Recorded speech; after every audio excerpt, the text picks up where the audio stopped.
사람의 눈과 마음은 굉장히 주관적이고 환경에 따라서 심지어 건강 상태에 따라서조차 변하기가 쉽습니다. 따라서 기준이 없다면 언제든지 객관적이지 못하다 보니까 자기 보고 싶은 대로, 자기 원하는 대로 판단하기 마련입니다. 따라서 한 시대를 마감하고 새로운 시대를 여는 상황에서 사람이 바르게 제대로 볼 수 있도록 기준을 잡아주는 것이 굉장히 중요합니다. 그래서 한 나라를 세울 때에도 건국 이념이라는 것이 있게 마련이고 작은 한 단체를 설립을 해도 설립 목적이라는 게 포함이 되게 마련인 것입니다. 오늘은 여러분과 함께 이런 기준에 대한 이야기를 좀 나누려고 합니다. 지난 시간 암몬 사람 나하스가 길르앗 야베스를 침공함으로써 이스라엘이 위기 상황에 처하는 것을 우리가 함께 보았습니다. 그런데 하나님께서는 이런 위기를 당신이 이스라엘 초대 왕으로 세우신 사울이 구원자로서 적합한 인물이다. 왕으로서 적합한 인물이다. 이걸 드러내시는 무대로 삼으셨습니다. 그러니까 사울이 이스라엘의 구원자 왕으로서의 노릇을 톡톡히 했다는 거죠. 자, 이런 상황을 보고서 이제 이스라엘은 사울을 이전에는 멸시하던 불량배들이 있었잖아요. 이 사람이 어찌 우리를 구원하겠느냐 그랬는데 이런 소리들은 온데간데 없이 사라지고 사울을 왕으로 옹립하면서 나라를 새롭게 하자. 이 길갈로 가서 나라를 새롭게 하고 사울을 왕으로 옹립하자라고 이제 함께 길갈로 갔습니다. 그러니까 소위 왕정 출범식이 오늘 말씀의 배경이라는 거예요. 그리고 이 사무엘상 12장은 많은 사람들이 사무엘의 고별 설교라고도 부르는데 쉽게 이야기하자면 간단히 요약하자면 사사 은퇴식이다. 왕정 출범식이면서 사사 은퇴식이다. 이렇게 여러분께서 오늘 말씀을 보시면 되는 겁니다. 여기에서 사무엘은 이제 사사 시대의 종식을 고하고 또 왕정 시대의 출범을 선포하게 되는 것입니다. 따라서 오늘 말씀을 간단하게 좀 요약을 하자면 이 왕정이라는 제도 안에서 왕과 백성이 어떻게 하나님 앞에서 처신해야 할 것인가, 삶의 기준을 잡아주는 말씀이다. 이렇게 보시면 된다는 거예요. 그래서 이것이 과거 이스라엘에게 주어진 말씀이지만 오늘 우리 예수 그리스도를 믿는 성도들에게도 동일하게 삶의 기준이 되는 말씀이기 때문에 하나님 앞에서 그리고 공동체를 향해서 어떻게 기준을 잡아야 할 것인가, 이제 말씀을 살펴보면서 이 부분을 두고 귀를 기울이도록 하겠습니다. 자, 첫 번째 기준은 한번 따라 합시다. 은혜를 잊지 말고 기억하라. 여호와께서 행하신 공의로운 일을 사무엘이 담론하리라고 하는데 이걸 바꿔 말하자면 은혜를 잊지 말고 기억하라. 이게 그리스도인에게 있어서 첫 번째 삶의 기준이 되어야 한다는 것입니다. 은혜를 잊지 말고 기억하라. 자, 오늘 말씀 1절부터 5절까지의 말씀은 사무엘이 이스라엘의 사사로서 섬겨왔던 날들을 회고하고 이스라엘 백성이 어떤 반응을 보여주는가 이걸 묘사를 하고 있습니다.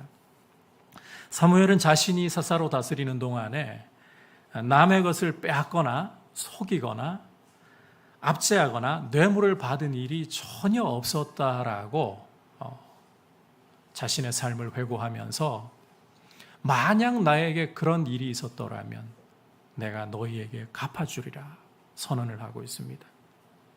이 말을 들은 이스라엘 백성은 당신에게는 절대 그런 일이 없었습니다. 이렇게 증언을 하고 있어요. 자, 이 사사 시대의 종식을 선언하는 자리에서 마지막 사사로서 지금까지의 자신의 삶을, 자신의 통치를 회고하는 것 굉장히 당연한 일이라고 할 수 있겠죠. 아울러 이 왕정이라는 새로운 제도를 출범하면서 사무엘의 이러한 삶에 대한 회고는 앞으로 왕이 어떤 지도자로 서가야 할 것인가 하나의 중요한 기준을 제시한다라고도 할 수 있을 겁니다. 자, 이렇게 자신의 통치를 회고한 사무엘은 6절부터는 출애굽으로부터 해서 현재까지 하나님께서 이스라엘에게 행하셨던 모든 공의로운 일들을 담론하기 시작합니다. 자, 그 중에서도 여러분께서 8절에서부터 11절까지를 보시면 야곱이 애굽에 들어간 후 이스라엘 조상들이 여호와께 부르짖을 때에 여호와께서 모세와 아론을 보내셔서 그들을 구원해서 가나안 땅에 살게 하셨다.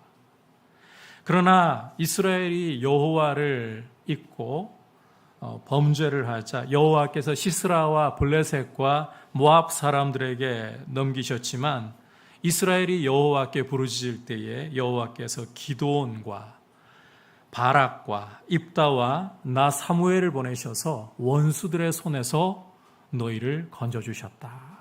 여호와께서 이스라엘에게 행하신 모든 공의로운 일들에 대한 담론을 이렇게 펼쳐내고 있어요. 자, 이러한 은혜에도 불구하고 이스라엘이 어떻게 했는가? 암몬 사람 나하스가 쳐들어오는 위기 상황에서 어떻게 했는가? 함께 12절 읽어보도록 하겠습니다. 시작. 너희의 하나님 여호와께서는 너희의 왕이 되심에도 불구하고 너희가 내게 이르기를 아니라 우리를 다스릴 왕이 있어야 하겠다 하였도다. 자, 함께 읽은 말씀에서 사무엘은 이스라엘이 자신을 다스릴 왕이 있어야 한다라고, 왕을 요구했다라고 지적을 하고 있습니다. 여러분, 이 왕을 구하는 것 자체는, 다시 말해서 이 왕정이라는 제도 자체는 결코 잘못된 게 아니에요. 왜냐하면 신명기 17장을 읽어보시면 모세를 통해서 하나님께서 왕정에 대해서 이미 말씀을 하셨기 때문이에요. 왕정을 하나님이 허락하셨습니다. 문제는 왕정이 아니라 왕이신 하나님이 계심에도 불구하고 그 하나님을 거부하고 자기 구미에 맞는 왕, 자기 입맛에 맞는 왕을 이스라엘이 구했다는 데 있어요. 그게 문제의 본질인 거예요. 하나님이 왕 되는 것을 우리는 원치 않습니다. 우리는 눈에 보이는 왕, 우리를 위해서 전쟁에 앞서 나가서 싸워줄 이런 왕이 우리에게 필요한 것이지 보이지 않는 하나님, 우리에게 필요한 것 아닙니다. 여러분, 이런 이스라엘의 요구는 사실상 지금까지 구원의 은혜를 베풀어 주셨던 하나님의 은혜를 완전히 망각하는 거예요. 배은망덕이라는 거죠. 이게 이스라엘 문제의 본질에 있었다는 것입니다. 사무엘이 바로 이 문제를 지적을 하고 있는 겁니다. 주목할 것은 이게 사무엘의 지적만이 아니라 하나님도 동일하게 증언하신다는 거예요. 함께 16절에서부터 18절까지 한 목소리로 보시겠습니다. 시작. 너희는 이제 가만히 서서 여호와께서 너희 목전에서 행하시는 이 큰 일을 보라. 내가 여호와께 아뢰리니 여호와께서 우레와 비를 보내사 너희가 왕을 구하니 여호와의 목전에서 범한 죄악의 큼을 너희에게 밝히 알게 하시리라. 이에 사무엘이 여호와께 아뢰매 여호와께서 그날에 우레와 비를 보내시니 모든 백성이 여호와와 사무엘을 크게 두려워하니라. 자, 이 말씀에서도 하나님이 보여주시지만 이스라엘이 왕정 요구하는 게 사무엘을 거부한 게 아니라 하나님을 거부했다. 그 증거로 사무엘이 하나님께 아뢰일 때에 이 마른 하늘의 날벼락이, 하나님이 갑자기 우레와 비를 보내셔서 사무엘의 말을 증명하시잖아요. 이렇게 신실하신 하나님의 은혜를 이스라엘이 받고도 이 은혜를 저버렸다. 이게 이스라엘 문제의 핵심이라는 것입니다. 여러분, 성도는 은혜를 계수하고 은혜를 기억할 줄 알아야 돼요. 은혜를 망각하는 배은망덕함에 결코 빠져서는 안 된다는 것입니다. 내가 필요한 것이 있을 때에는 하나님께 간이며 슬개며 심지어 내 목숨까지도 다 드릴 것처럼 하나님께 결단하고 하나님께 헌신하려고 하다가 필요한 것이 채워지면 언제 그랬냐는 듯이 뒤로 물러가 버리는, 하나님은 온데간데 없는 모습. 여러분, 이런 배은망덕함은 하나님 보시기에 큰 죄입니다. 신명기 8장 12절에서부터 14절까지를 여러분이 참고해 보시면 하나님께서는 이스라엘이 가나안 땅에 들어가기 전에 이런 배은망덕함의 문제에 대해서 경고를 주셨어요. 가나안 땅에 들어가서 너희가 손수 짓지 않은 아름다운 집과 포도원이며 과수원이며 모든 아름다운 땅의 결실들을 누릴 때에 너희가 혹시라도 배불러서 너희를 애굽 땅 종되었던 데서 구원하신 너희 하나님 여호와를 잊어버릴까 내가 염려하노라. 하나님이 모세를 통해 이미 경고를 주셨어요. 그런데 여러분, 이스라엘 역사가 무엇을 증명하고 있습니까? 이런 경고에도 불구하고 계속되는 이 배은망덕함에 빠져서 하나님을 반역하는 것이 반복되고 또 반복되었고, 이제는 왕정을 출범하는 이러한 자리에까지 그 얼룩이 남아있다는 거예요. 따라서 사무엘이 이 문제를 지적하지 않을 수가 없는 것입니다. 이것은 비단 이스라엘만의 일이 아닙니다. 오늘 예수 그리스도를 믿는 우리 성도들에게도 동일한 이야기예요. 여러분, 우리는 과거 이스라엘이 경험했던 것보다도 더 크신 구원의 은혜를 경험했습니다. 여러분들께서는 혹 그런 생각하실지 몰라요. 야, 눈앞에서 홍해가 갈라지고 홍해를 마른 땅으로 건너는, 그리고 뒤쫓아오던 바로의 군대가 홍해에 수장당하는 이런 일을 눈으로 본다면 그게 제일 큰 일이지, 이보다 더 큰 일이 어디 있겠어. 그런데 여러분, 이보다 더 큰 일을 하나님이 우리에게 행하셨습니다. 구약의 성도들은 이 구원의 역사를 이 홍해라는 이 모형과 그림자를 통해 보았어요. 그리고 광야에서는 성막과 제사 제도를 통해서 모형과 그림자로만 보았어요. 그런데 하나님께서는 영원한 작정 가운데 우리를 하나님의 자녀로 선택하시고, 때가 찼을 때에는 우리를 위해 독생자 예수 그리스도를 아끼지 않고 이 땅에 보내셔서 우리의 모든 죄와 허물을 그에게 다 뒤집어 씌우셔서 우리 대신 십자가에 달려 그 보배 피를 흘려 우리 죄를 용서해 주시고, 죽어있던 우리 영혼 성령으로 살리셔서 예수님 믿고 구원 얻게 하시고, 이제는 성령님이 우리 안에서 우리를 순간순간마다 모든 진리 가운데로 인도하시면서 천국에 이르도록 우리를 지키고 계시는 겁니다. 여러분, 아들을 주신, 구약에서는 모형과 그림자로밖에 아들을 보지 못했어요. 그런데 이제 우리는 아들을 이렇게 직접 내어주셔서 십자가에 죽이신 이 은혜를, 이 구원의 사랑을 경험을 했습니다.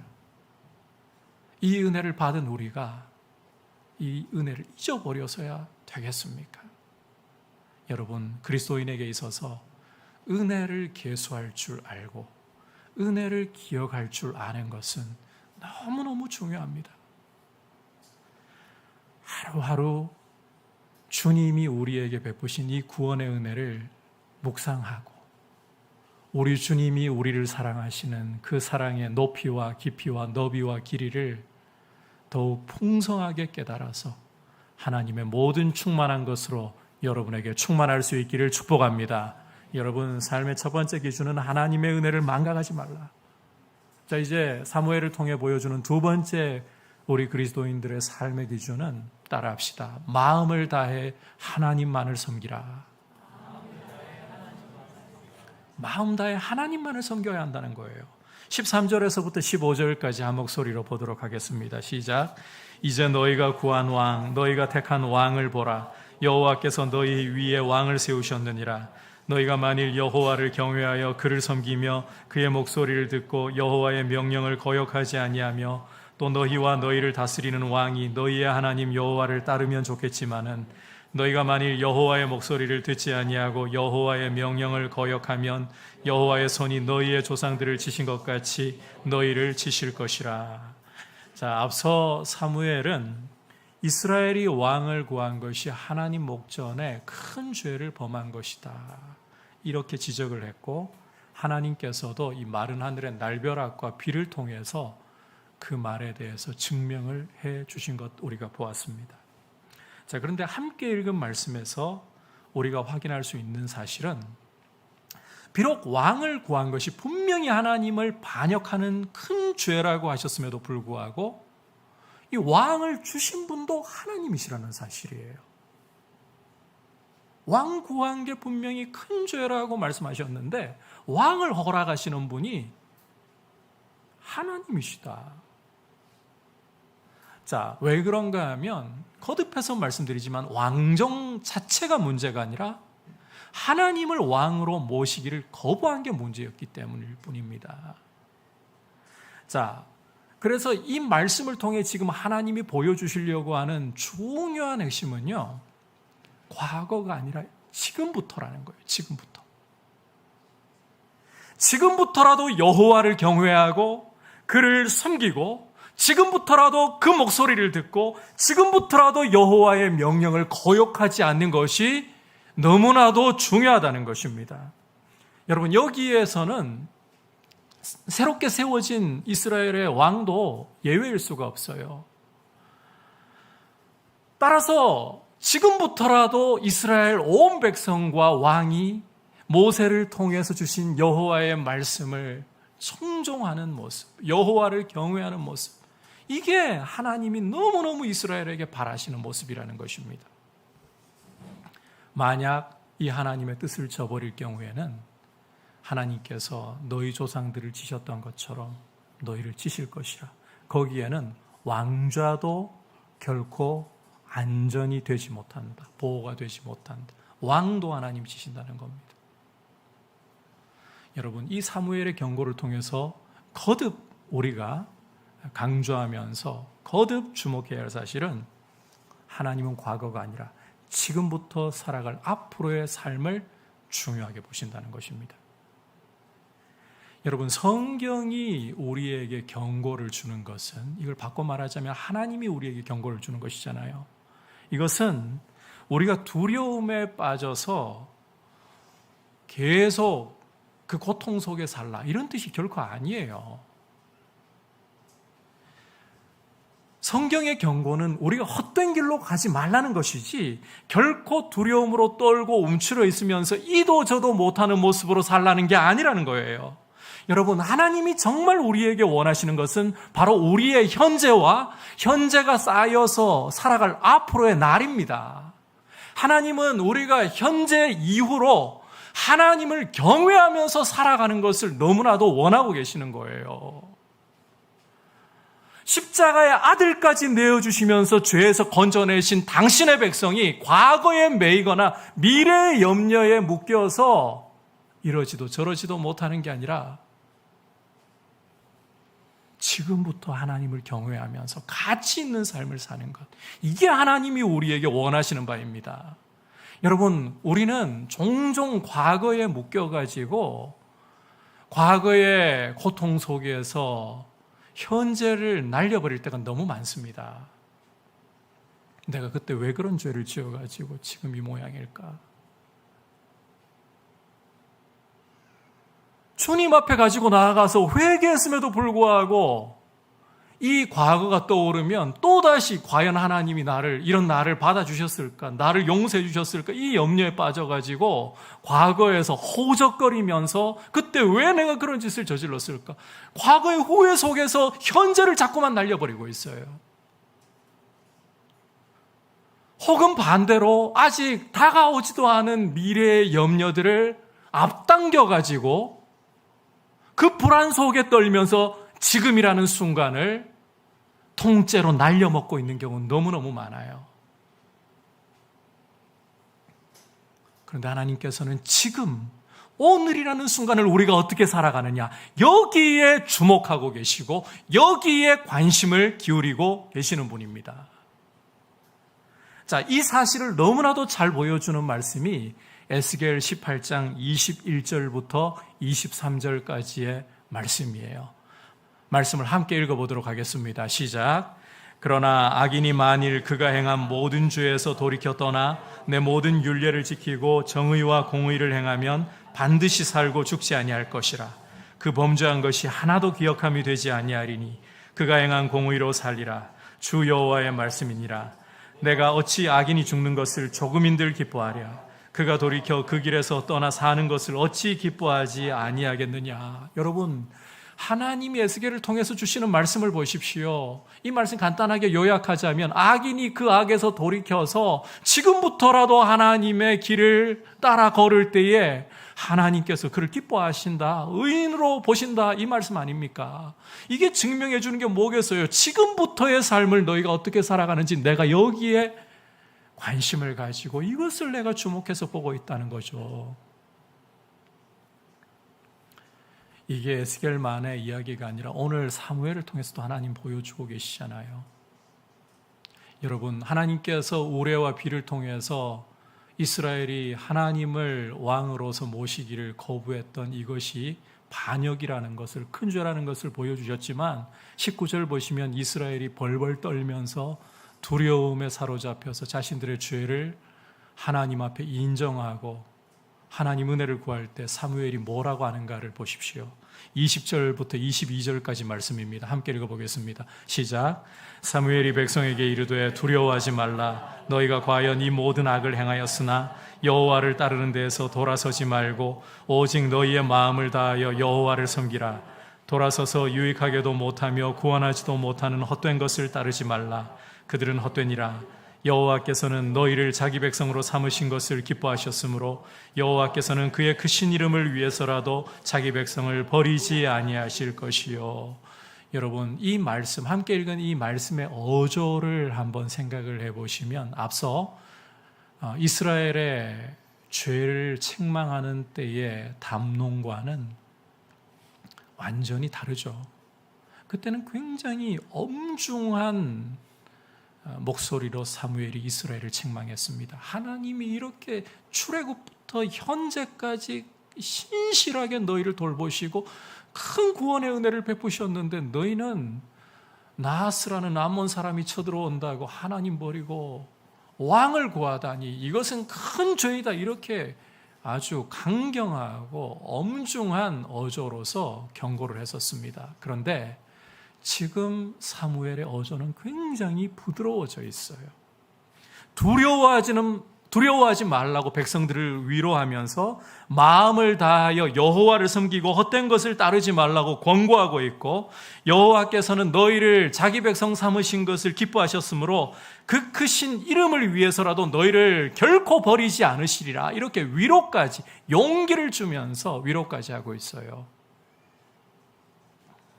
여러분, 이 말씀이 뭘 보여주겠습니까? 하나님은 과거에 지나간 것에 집착하고 우리의 과거를 가지고 우리를 붙들어서 앞으로 못 나아가게 하시는 분이 아니라 오히려 지금부터 우리가 어떻게 앞으로 살아갈 것인가, 이제부터라도 나를 경외하고 내 목소리를 청종하는 길을 걸어가라.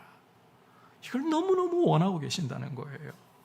게다가 사무엘은 하나님께서 이스라엘을 자기 백성 삼으신 거 기뻐하셨다라고 말씀을 하고 있죠. 이게 그냥 사무엘의 입 빨린 소리가 아니에요. 과거 이스라엘이라는 민족에게만 해당하는 게 아니에요.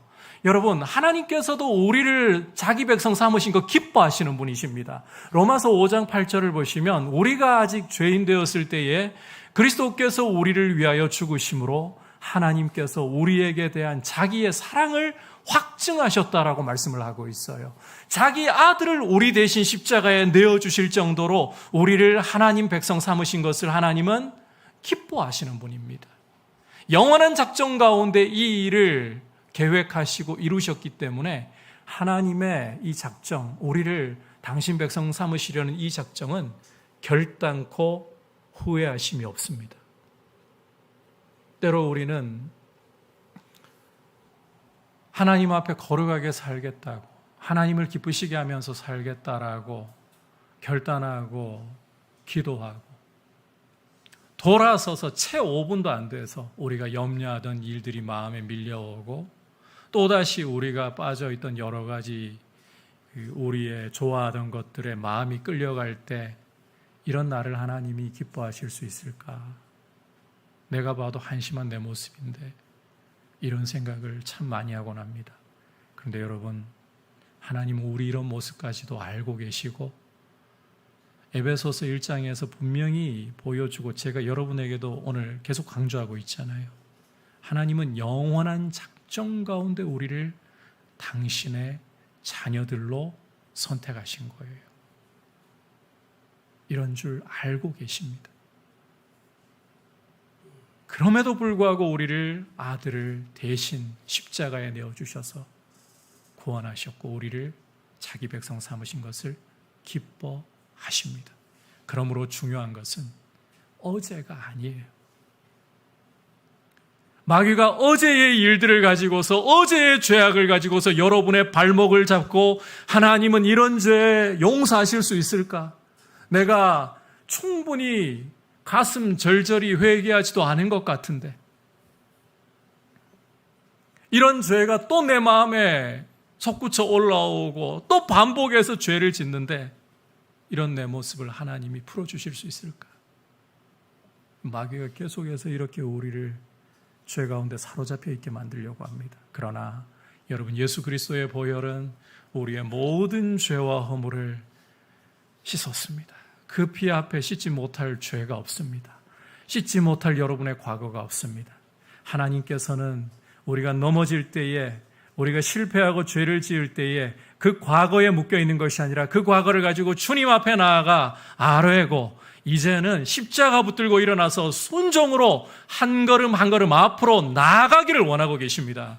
여러분, 여러분의 연약함에 초점을 맞추지 말고 여러분의 과거의 초점에 맞추지 말고 주님이 지금과 앞으로 어떻게 살아갈 것을 내게 원하시는가, 여기에 초점을 맞추고 순종에 초점을 맞추려고 하시기를 바랍니다. 그리고 또 여러분들에게 아직 닥치지 않은 미래에 대해서, 이 불확실한 미래에 대해서 그 염려에 빠져가지고 제발 시간을 낭비하기보다 나의 앞길을 계획하시고 나의 앞길을 잘 알고 계시고 주장하시는 그 주님께 내 인생을 맡겨서 여러분들의 마음이 현재 주님의 말씀에 순종하는데 사도 바울과 같이 예수 그리스도를 향해, 표대를 향해 앞으로 나아가는데 초점을 맞추고 현재를 가치 있게, 여러분의 앞으로의 삶을 가치 있게 살아갈 수 있기를 주님의 이름으로 축복합니다. 가치 있게 살아가는 삶은요, 하나님을 경외하는 데 있어요. 여러분, 많은 돈 벌어서 가치 있는 삶이 아니에요. 여러분이 바라던 성공을 이루어서 가치 있는 삶이 아니에요. 가치 있는 삶은 하나님을 경외하는 데 있습니다. 이런 모습으로 지금 이후가 하나님께 드려질 수 있기를 바랍니다. 이제 마지막으로 세 번째 기준은 공동체를 향한 것인데 한번 따라 합시다. 자리보다 사역에 집중하자. 내가 너희를 위해 기도하기를 쉬는 죄를 결코 범하지 아니하리라. 이걸 바꾸면 이런 말이 되는 거예요. 자리보다 사역에 집중하자. 23절 함께 읽어보겠습니다. 시작. 나는 너희를 위하여 기도하기를 쉬는 죄를 여호와 앞에 결단코 범하지 아니하고 선하고 의로운 길을 너희에게 가르칠 것인지. 자, 앞서 말씀드렸다시피 오늘 이 사무엘상 12장은 왕정 출범식이면서 동시에 사무엘의 사사 은퇴식이라고 했잖아요. 자, 이 사사 은퇴식에서 이제 사무엘은 고별 설교를 하면서 이렇게 이야기를 할 수도 있을 것 같습니다. 지금까지 내가 사사로서 다스려온 이 오랜 세월 충분히 할 만큼 했다. 그러니 이제 다음은 너희 이스라엘 백성 그리고 세워질 왕의 몫이다. 나는 다 손 떼련다. 이럴 수도 있잖아요. 그런데 사무엘이 뭐라고 지금 결단을 하고 있는가 하면 앞으로 내가 너희를 위해서 기도하기를 쉬는 죄를 결단코 범치 않겠다. 내가 너희를 위해서 계속해서 쉬지 않고 기도하겠다. 그리고 하나님의 말씀의 길로서 너희를 의롭고 선하게 가르치는 일을 이어나가겠다. 여러분, 이 결단이, 이 이야기가 뭔가 권력이나 자리가 탐나서 하는 이야기가 아니에요. 비록 사사로서는 은퇴하지만 아직까지 사무엘은 선지자로서 하나님이 세우신 이 사명이 있어요. 이 사역이 있어요. 여기에 끝까지 충성하겠다는 거예요. 비록 왕정이 시작되어서 자리에서는 물러날지라도 나는 선지자로서 하나님이 나에게 맡겨주신 이 사명, 이 사역, 이걸 죽을 때까지 나는 충성스럽게 감당할 것이다. 여러분, 이게 정말 공동체에 큰 힘을 싣는 태도입니다. 이 반대로 가는 게 정말 문제예요. 자리는 차지하려고 하고 자리는 놓지 않으려고 하는데 사역에는 관심이 없어요. 남들이 섬기고 사역하는 것을 보면 뒷짐지고 손가락질하면서 판단이 나고, 여러분, 이건 공동체를 돕기는커녕 무너뜨리는 지름길이 되는 거예요.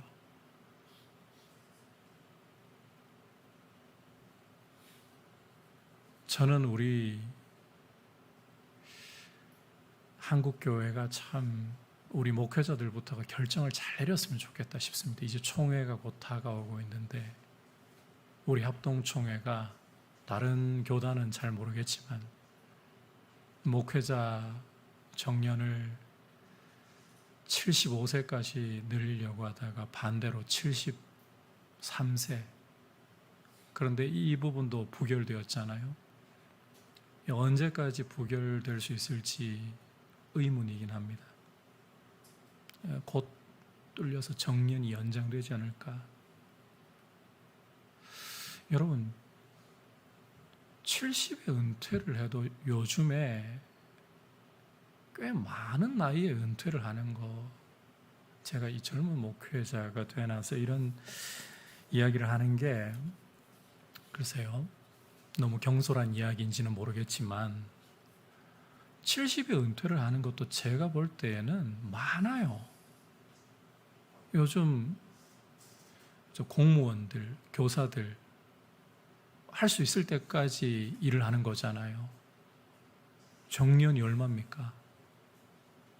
60 지나고 나면 이제 은퇴를 해야 되는데, 목회자들은 100세 시대라고 하면서 교회의 고령화가 되면서 더더욱 우리 같은 목회자들이 필요하다. 은퇴를 안 하시려고 들어요.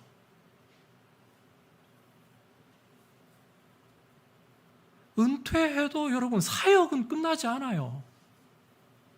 오히려 목회자가 없는 시골 지역이라든지 도서 지역에 가서 교회를 위해 봉사할 수도 있잖아요. 근데 자리를 안 놓고 싶어 해요. 여러분, 자리는 차지하려고 하면서 사역은 하지 않으려고 하는, 판단이나 하고 손가락질이나 하는, 이건 공동체를 무너뜨리고 결국은 하나님을 참 우습게 여기는 태도입니다. 저는 우리 민들레 교회가 그랬으면 좋겠어요. 특히 앞서 있는 지도자들이, 앞서 있는 우리 직분자들이 자리를 내려놓더라도, 사무엘처럼 자리가 아니라도 하나님이 나에게 맡겨주신 사역을 위해서, 섬김을 위해서 끝까지 충성하고 주님이 피로 사신 교회를 위해 섬기겠습니다, 이런 기준을 가지고 살아가시는 그런 귀한 분들 되셨으면 좋겠어요. 이러한 지도자들이 많아지잖아요. 교회는 굉장히 건강해집니다. 우리 민들레 교회가 정말 주님을 사랑하고 주님의 은혜를 계수할 줄 아는 교회가 되었으면 좋겠습니다. 그리고 온 마음으로 지난 날을 염려하고 지난 날에 매이지 말고 십자가 앞에 나아가 지난 날을 주님께 다 내어드리고 일어서서 순종으로 주님의 말씀을 순종으로 앞으로 나아가는 길을 걸어가고, 그리고 자리보다 섬김을 원하는, 사역을 집중하는 그런 교회가 될 수 있기를 주님의 이름으로 축복합니다. 말씀을 다시 한 번만 더 정리합니다. 여러분, 그리스도인의 삶의 기준이 무엇인가? 이제 왕정으로 출범하는 이스라엘을 위해서 오늘 이 삶의 기준을 사무엘이 제시하고 있지만, 오늘 우리 지금을 살아가고 있는 그리스도인들에게도 이것은 중요한 기준입니다. 은혜 잊지 마십시오. 하나님 은혜를 계수하십시오. 마음을 다해 하나님만을 섬기려고 하십시오. 그리고 공동체를 위해서 자리보다 섬김에 사역에 집중할 수 있기를 주님의 이름으로 축복합니다. 이제 말씀을 생각하면서 함께